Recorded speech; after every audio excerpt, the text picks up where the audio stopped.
Hi friends, welcome to our YouTube channel Unique Tech Support.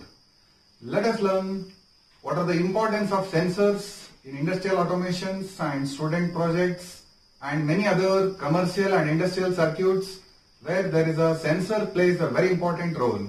Let us take an example of automatic street light control. In the case of automatic street light control, we need a light dependent resistor that we call it as a LDR.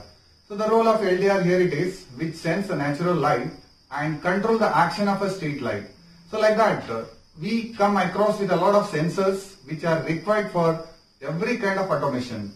So in this video, we are going to present what is the role of sensors and how to identify the pin configuration, what is its functionality of working and how to read the data sheets and how to interface these things to the microcontroller. In the next video also we are going to cover all these things, and let us move to the introduction of different kind of sensors.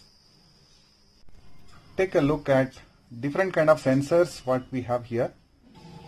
Ultrasonic sensor, float sensor, light dependent sensor, PIR sensor, thermistor, proximity sensor, gas leakage detection sensor, alcohol detection sensor, magnetic sensor, fire sensor, humidity sensor, mechanical activated lift switch sensor, photodiode, proximity sensor, the current flow sensor, and this is the flame sensor. This is light dependent resistor. We call it as generally LDR. So here the resistance across these two pins, it based on what amount of light is falling on its body. So depending on the light fall on the sensing area, so if there is more amount of light fall on it, so the resistance decrease, and if the light is decrease, the resistance goes on increase. And this sensor is very useful in sensing of light, automatic street light control and many such applications. Thermistor. As the name itself indicates, this sensor is useful to detect the temperature variation, and just like a light dependent resistor, this is also a kind of resistor where between these two leads, so depends on the temperature applies on this body, so it goes to change its variation. When the temperature rises, the resistance across these 2 points decrease, and oppositely vice versa.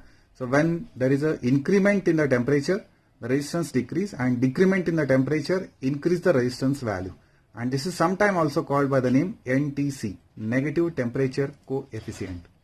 This sensor is called as reed switch or magnetic sensor. It's having extreme two leads are connected, and inside this tube there are two magnetically constructed probes. When the magnetic field comes nearby this tube structure, then the internal contacts goes to close and behaves like a closed switch.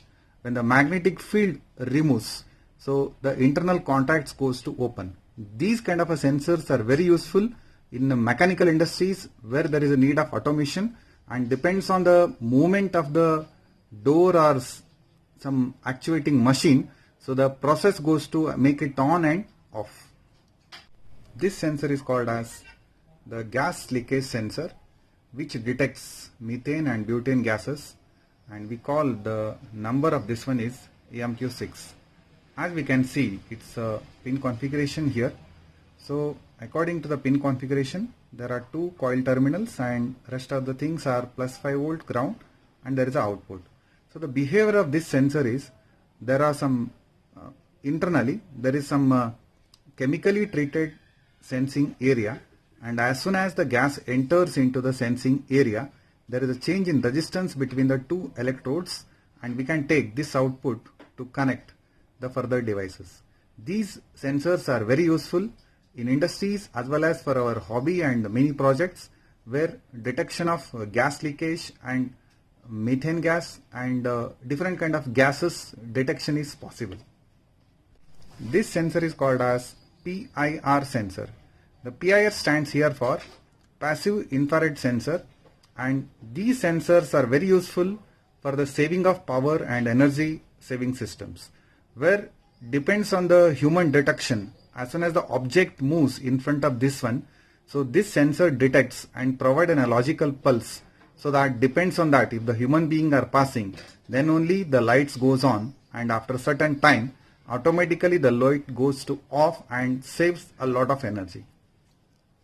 This sensor is a kind of alcohol sensor which detects the methane gas flowing through this sensing area and detects and provide a output across these pins, and this is called as EMQ3.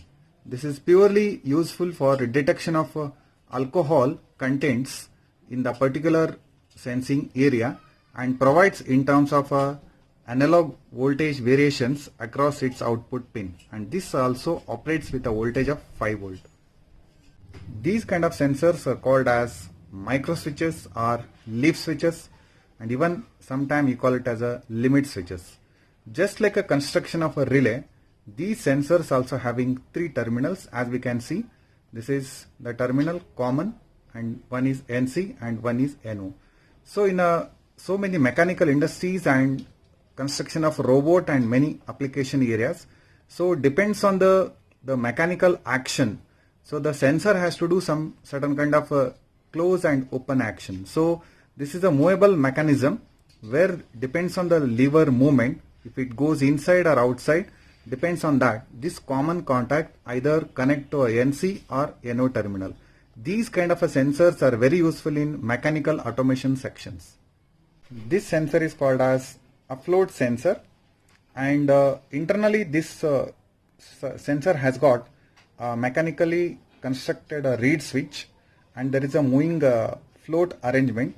So depending on this float, whether the float moves up and down, internally there is a small magnet which goes to activate the reed sensor switch, and through these contacts we can get a logical high output or low output, depends on whether the sensor is activated or deactivated. So these kind of sensors are very useful in liquid measurement, tank overflow detections, and in industries to detection of the overflow condition of any kind of a liquids. This sensor is called as a fire detection sensor. So there are 2 sensing probes here, and these 2 sensing probes are made up of a bimetallic strip type of metallic alloys, and extreme 2 ends there are leads are connected.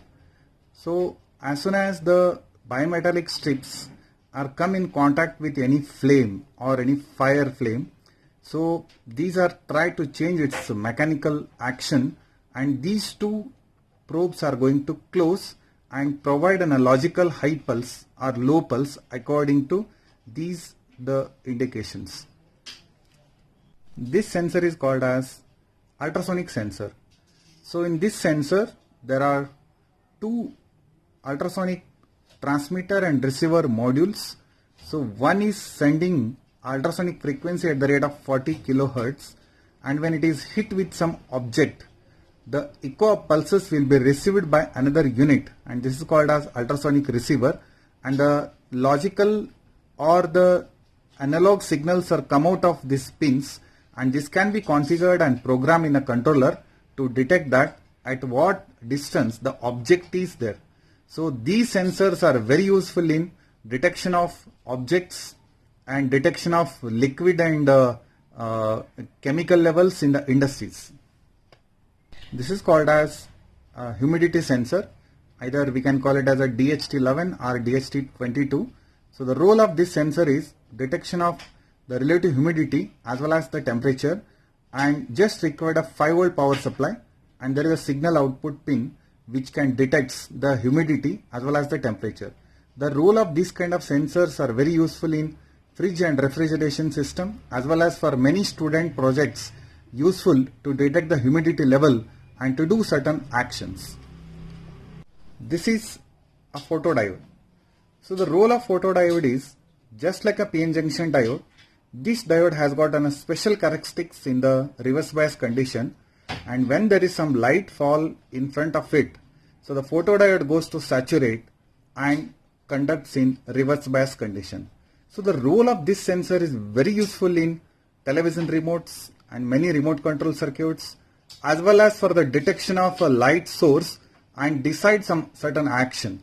So this output can be possible to configure to any of the controller and write a program on detecting any object found in front of this one. And especially these kind of diodes are very sensitive for infrared radiations. And according to the pins here, there are two pins here. One is anode, another one is a cathode. This sensor is called as a fire or flame sensor. So similar to the functionality of the photodiode, here one photodiode is provided and followed by some variable resistor, and there are some power supply and signal pins. So according to the flame or some high light source in front of this photodiode, assume that there is the flame, fire flame, which fall its radiation on the photodiode. So depending on what kind of settings we are doing here in the variable resistor, so this photodiode saturate and provide a signal that is there any kind of a flame occurred in that situation or not. These kind of sensors are very important sensors which can be useful for the detection of fires. This sensor is called as a current sensor, and the role of this sensor is similar to the kind of a amp-meter connection. We have two terminals here. So the load we have to connect through this. This sensor has to be connected in series, and the corresponding current variations are converted back in terms of corresponding analog voltages, and we can get it from this pin. So the principle behind this sensor is Hall effect sensor. So depending on the current flows through this chip, which induces some magnetic field, and this magnetic field converts in terms of voltage, and that can be possible to get it from this output. This sensor is called as proximity sensor. So the role of this sensor is detection of any kind of a metallic objects. So there is some internal structure, some circuit is provided inside and followed by some inductive principle. So what type of metallic object move in front of this sensing area? So as soon as the metallic object found in the sensing area, there is a magnetic flux will be created, and this flux is converted in terms of a logical signal, and that can be connected across the output terminal. So the role of this sensor is very, very important in industries where counting of products, and even for the automation of mechanical industry also, these kind of sensors are used. This is called as proximity sensor, inductive type. Thanks for watching this video. Today in this video we learned about what are the different kinds of sensors and what pin configurations are there and how to utilize them to construct our circuit. So please wait and watch our next video. In the next video we are going to cover how to interface these all sensors with the microcontroller and microprocessors as well as in the IoT modules. So please subscribe our channel so that we can get the notification as soon as we upload the videos. Thanks one and all.